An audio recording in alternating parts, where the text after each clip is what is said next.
자, 똑똑해지는 방송 채널 제네시스 박입니다. 오늘 9월 11일 금요일 라이브 참석해주신 여러분 너무 감사합니다. 요즘 굉장히 많이 바쁘고 코로나에 뭐 경제도 안 좋고 뭐 정말 굉장히 힘들게 보신 분들 많아요. 그쵸? 그런데 이렇게 또 많이들 또 시간 내주셔서 함께 해주셔서 감사하고요. 우리 오늘 어떤 내용으로 하는지 설명드리도록 하겠습니다. 자, 오늘도 1부, 2부, 3부로 갈 건데요. 1부에서는 요즘 핫하죠. 오피스텔에 대해서 좀 이렇게 특히 취득세를 중심으로 해서 좀 말씀드릴 거고요. 이 1부 시간을 잘 들어야 여기 2부 시간 요거에 대해서도 알 수 있다. 정말 2부는 제가 제목을 보고 이 기사를 안 고를 수가 없었어요. 제목이 뭐냐면 아셨나요? 같이 사는 동생 집 있으면 1주택인 나도 중과세. 비과세가 아니라 중과까지 되는 거예요. 중과까지.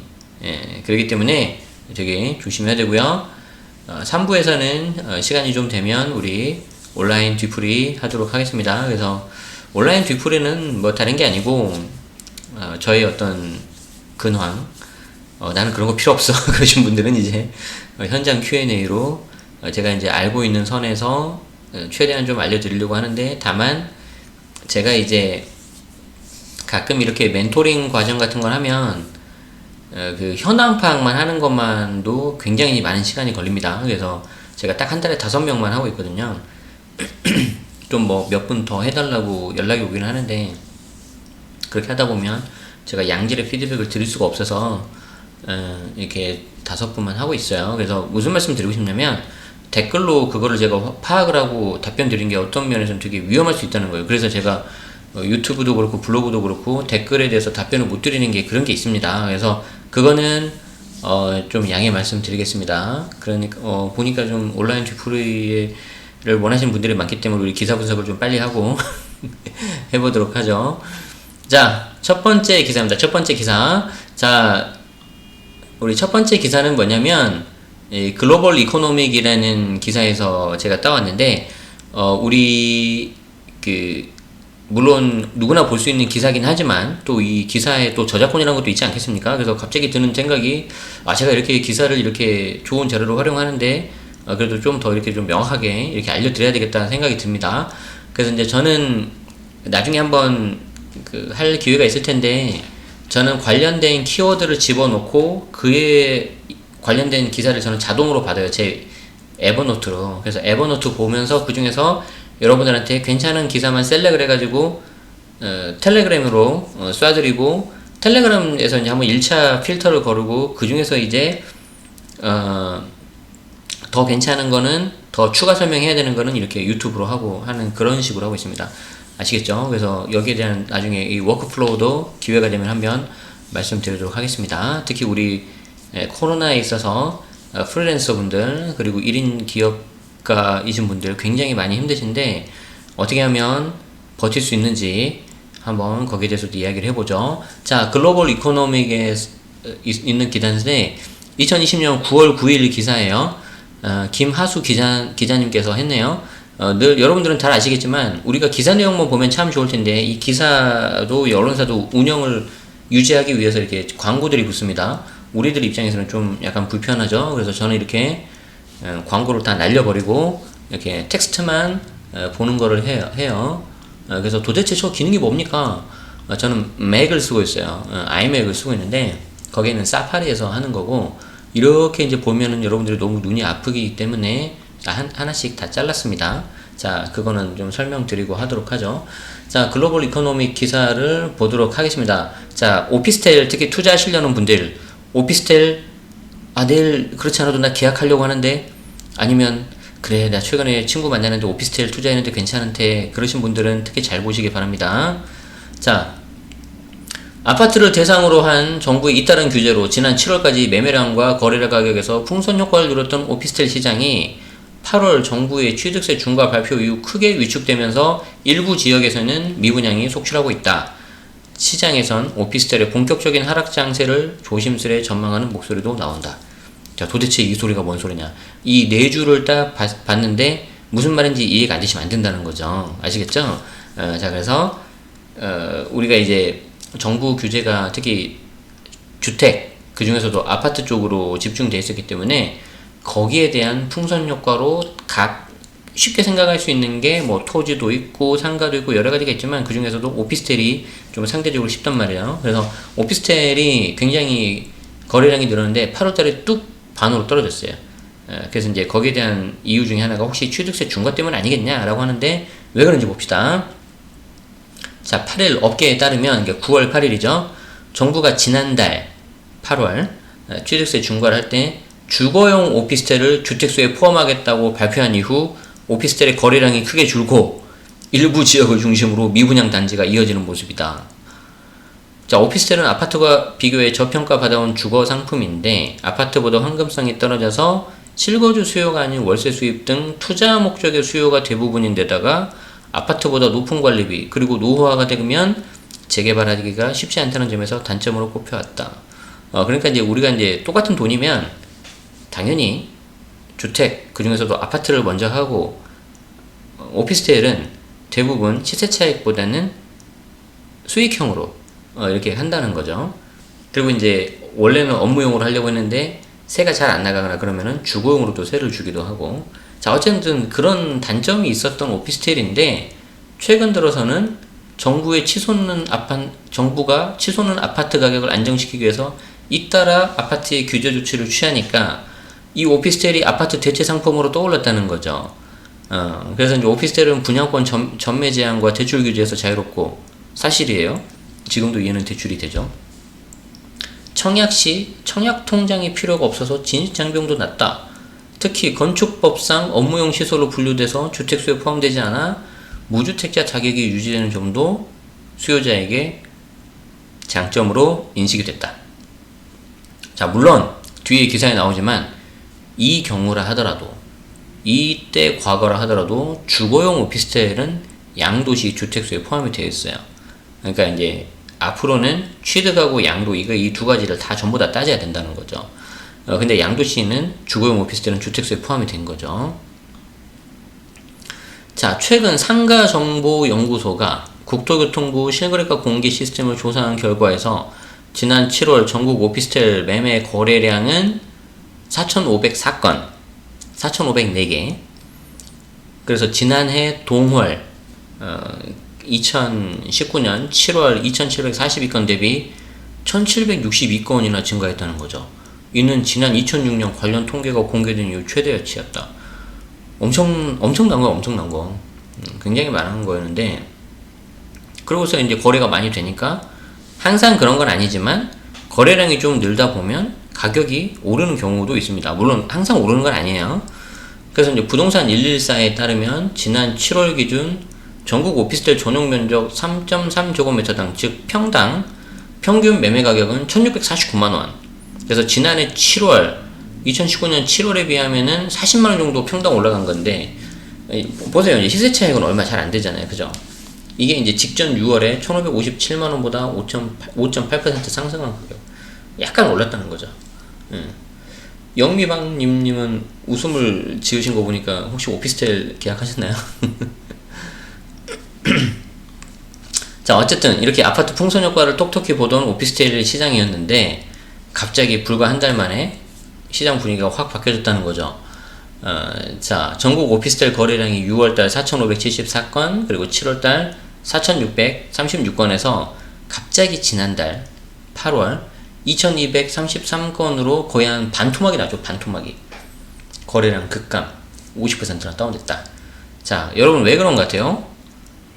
뭐 이게 잠깐 떨어질 수는 있잖아요. 그죠? 그런데 뭐 한 10% 20%도 아니고 지난달보다 거의 반 정도가 떨어졌다. 조금 아쉬운 게 그 전년도 2019년도 8월 데이터가 있으면 더 좋을 텐데, 그죠? 왜냐하면 뭐 매해 8월은 오피스텔 안 사는 달, 뭐 이럴 수도 있잖아요. 매월 7월은 재산세 납부의 달, 그런 것처럼 8월은 휴가 가고 오피스텔 사지 않는 달, 이럴 수도 있잖아요. 그래서 작년 거 데이터가 나오면 더 좋았을 텐데 지난달 거하고 비교했네요. 작년 거에 비해서도 많이 떨어졌을 거예요. 자, 덩달아 미분양 단지도 증가를 했고 한국감정원 청약홈에 따르면 모든 곳에서 미분양이 발달했다. 미분양 단지 역시 증가했다. 아무튼 이게 분위기가 안 좋다는 거죠. 그래서 이제 여기에 대한 해석이 여러 가지가 있을 수 있겠는데 그 중에 하나가 혹시 이게 취득세 중과 때문에 그런 거 아니냐라고 이제 이 기사에서는 본 거죠. 자, 업계에서는 지난달 지방세법 개정안 시행 이후 오피스텔 시장이 침체기로 돌아섰다는 분석이다. 저도 한 표 던집니다.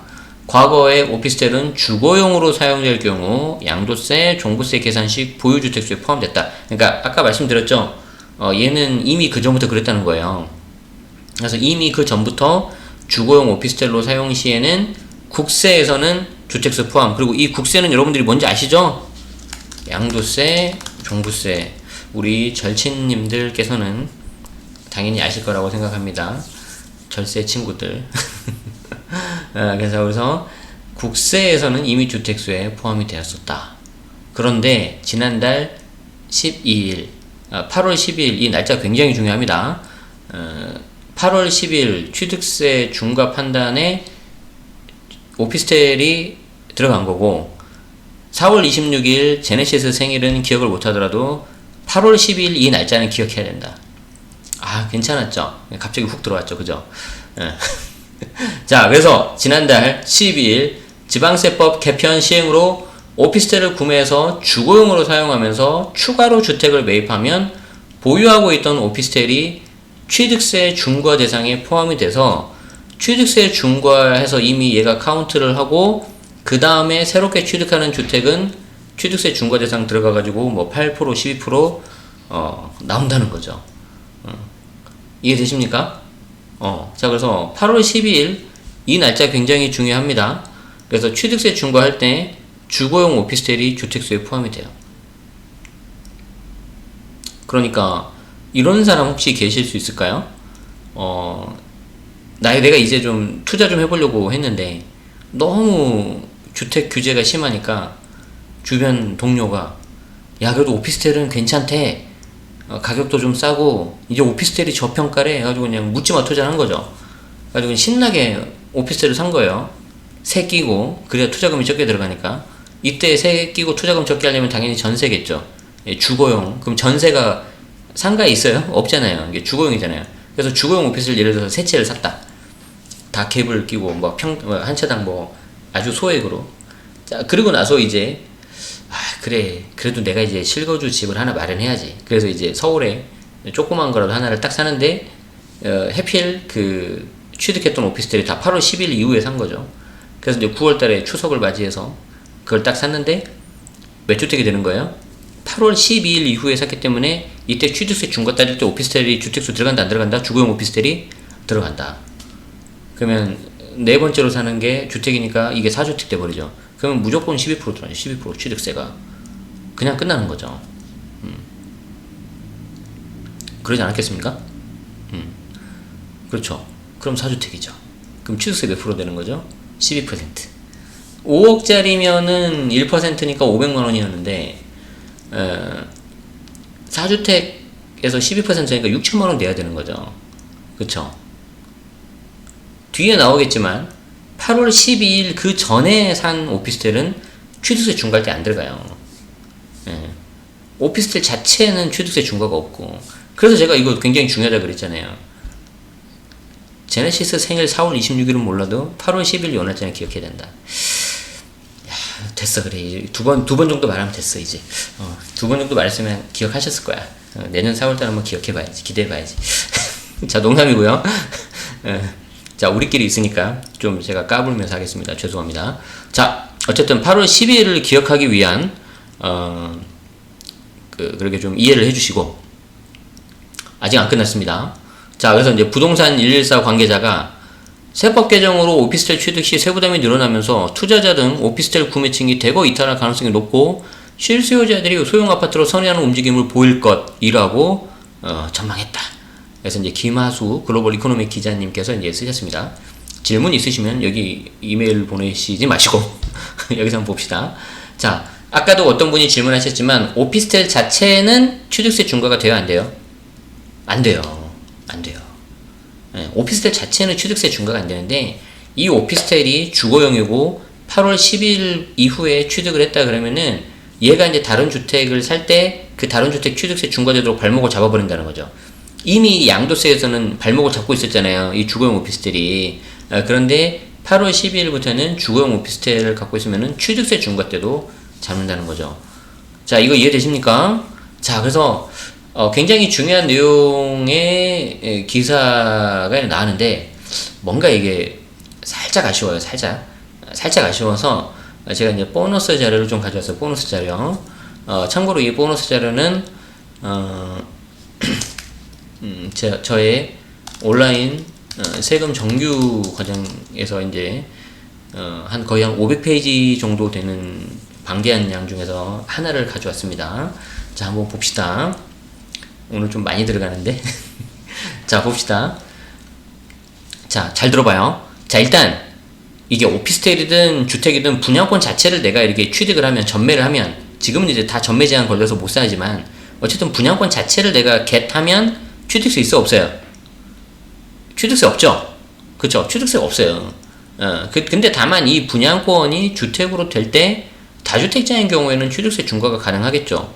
물론 7월 10일 이전에 계약한 분양권은 취득세 중과가 안 들어가요.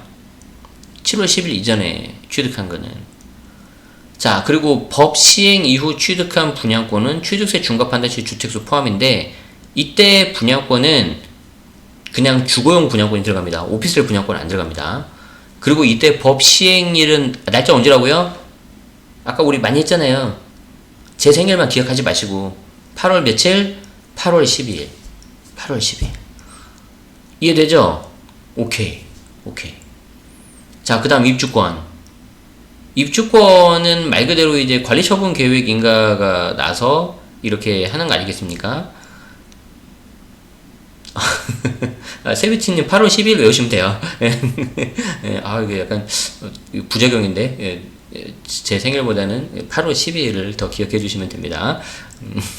자, 다시 입주권 돌아와서, 입주권은 이제 관리처분 계획 인가가 나서 이제 들어갈 수 있는 그 권리가 이제 입주권인데, 보통은 이제 관리처분 계획 인가가 나고, 이제 그 있었던 아주 오래된 그 주택을 허물지 않습니까? 멸실을 시키지 않습니까?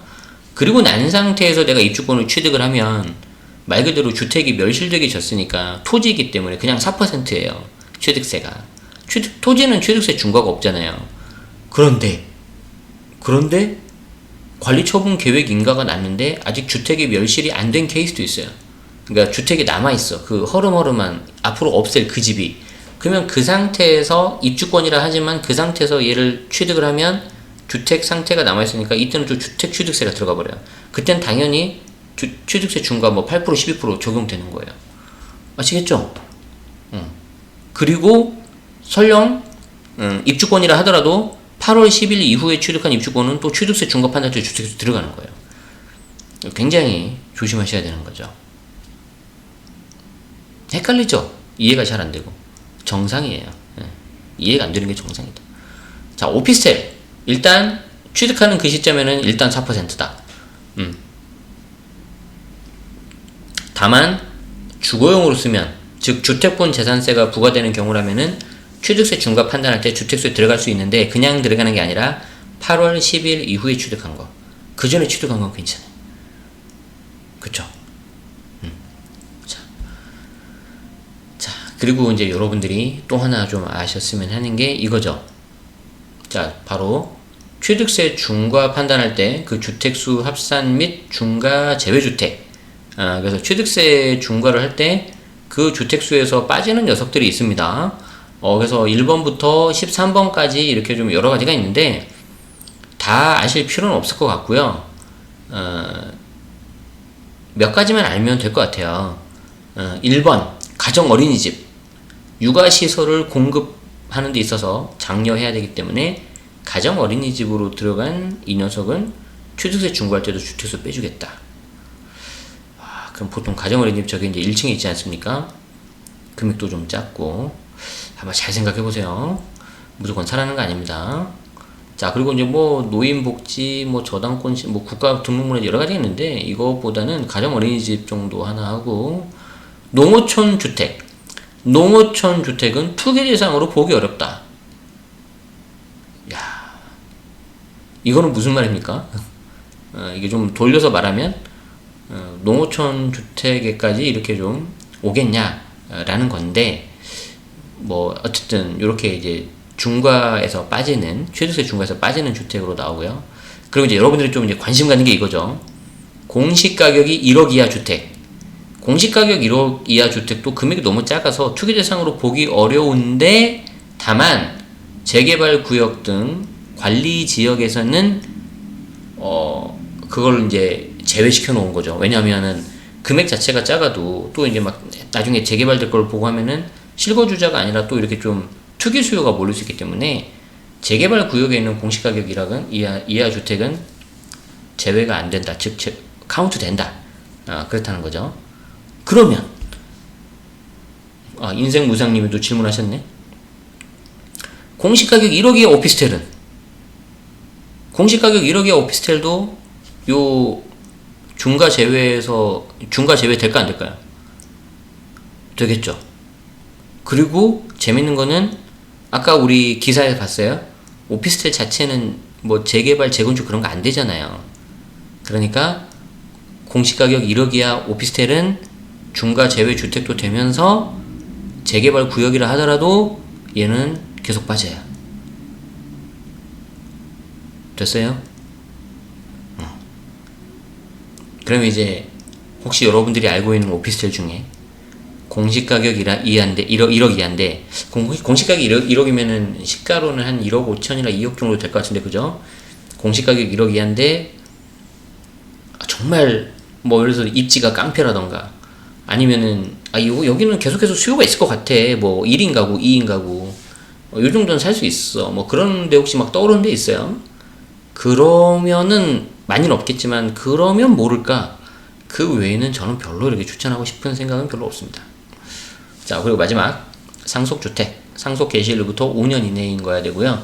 5년 넘으면 안 됩니다. 아시겠죠? 그래서 우리 기사 내용도 좋았지만 조금 살짝 아쉬운 부분이 있어서 제가 이제 정규 과정 중에서 일부 좀 내용을 가져왔습니다. 그래서 더 많은 내용이 필요하신 분들은 이걸 참고하시고요. 제가 이걸 한 이유는 뭐냐면, 제가 이번에 온라인 정규 과정을 다시 녹화를 할 때, 물론 그전에도 그랬지만 다시 녹화를 하면서 멘트를 주었어요. 지금 8월에 했던 온라인 과정이 이제 아마 내일이면은 다 끝나는 걸로 알고 있는데, 그게 이제 끝나고 나서 이렇게 뭔가 계속 업데이트를 하고 복습을 해야 되는데 계속해서 그 수업을 또 들을 수는 없잖아요. 그래서 제가 아주 일부 자료를 이렇게 유튜브라든가 블로그에 딱 보면 알 수 있게끔 좀 활용을 한다 그랬어요. 그러면 자연스럽게 복습이 될 거다라고. 그래서 제가 강의 때 한 말 기억하시고 이렇게 보시면 될 것 같아요. 자, 이렇게 해서 우리 첫 번째 기사 요거 살펴봤습니다. 그래서 핵심이 뭐였어요? 핵심이 이거였죠. 핵심은 8월 12일부터 취득하는 분양권, 입주권, 그리고 주거용 오피스텔은 취득세 중과할 때 주택수에 포함이 된다. 양도할 때는 그에 따라 또 다르다. 그 전부터 이미 주택수 포함되고 안 되고 그랬었다. 아시겠죠? 그렇기 때문에 취득하고 양도 모두 다 따지자. 자, 이렇게 해서 일단 첫 번째 기사 여기서 마치도록 하겠습니다. 오케이.